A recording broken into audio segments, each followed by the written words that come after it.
లోక్సభ ఎన్నికల శంఖారావాన్ని కరీంనగర్ నుంచి పూరించబోతున్నామని బీజేపీ ప్రధాన కార్యదర్శి బండి సంజయ్ తెలిపారు. ఈ నెల 28న కరీంనగర్లోని ఎస్ఆర్ఆర్ కాలేజీ గ్రౌండ్లో 10 నుంచి 20 వేల మంది బీజేపీ కార్యకర్తలతో సమ్మేళనం నిర్వహించబోతున్నట్లు చెప్పారు. ఈ కార్యక్రమంలో కేంద్ర హోంమంత్రి అమిత్ షా పాల్గొంటారని తెలిపారు. ఆదివారం తెలంగాణకు అమిత్ షా వస్తున్నారని, 3 క్లస్టర్ మీటింగ్లో ఆయన పాల్గొంటారని సంజయ్ చెప్పారు. వీటితో పాటు చారిత్రక కట్టడాలను సందర్శిస్తారని అన్నారు.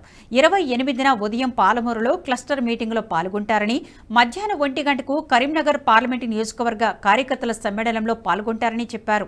ఇక్కడి నుంచే ఎన్నికల శంఖారావాన్ని పూరిస్తామన్నారు.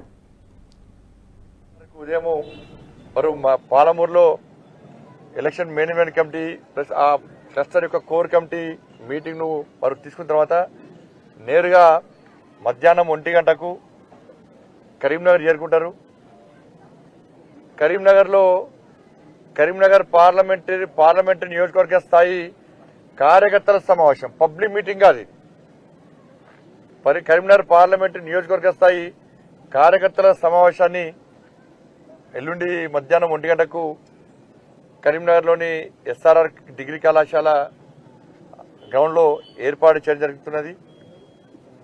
దానికి కార్యకర్తలు పెద్ద ఎత్తున తరలి వచ్చే అవకాశం ఉంది.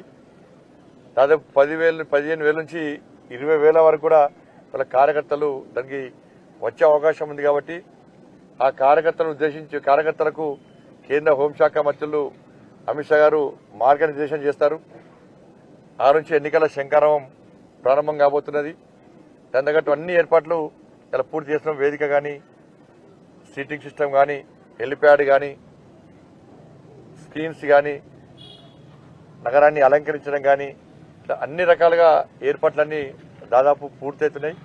కాబట్టి కరీంనగర్ పార్లమెంట్ నియోజకవర్గంలోని కార్యకర్తలంతా కూడా ఎల్లుండి జరిగే కార్యక్రమానికి హాజరు కావాల్సిందిగా నేను కోరుతా ఉన్నాను. కరీంనగర్ పార్లమెంట్ నియోజకవర్గంలో కూడా ఎన్నికల ప్రచారం ప్రారంభించినాం.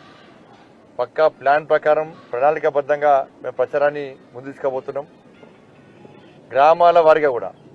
గ్రామాల వారీగా కేంద్ర ప్రభుత్వము. ఈ వీడియో మీకు నచ్చినట్టయితే లైక్ చేయండి, 10 మందికి షేర్ చేయండి. అలాగే కామెంట్ల రూపంలో మీ అభిప్రాయాలను మాతో పంచుకోండి. Nationalist hub group of channels ను సబ్స్క్రైబ్ చేసుకుని తెలుగునాట జాతీయవాద జర్నలిజాన్ని ప్రోత్సహించండి. ఈ వీడియో కింద ఉన్న బెల్ ఐకాన్ పై క్లిక్ చేయడం మర్చిపోవద్దు.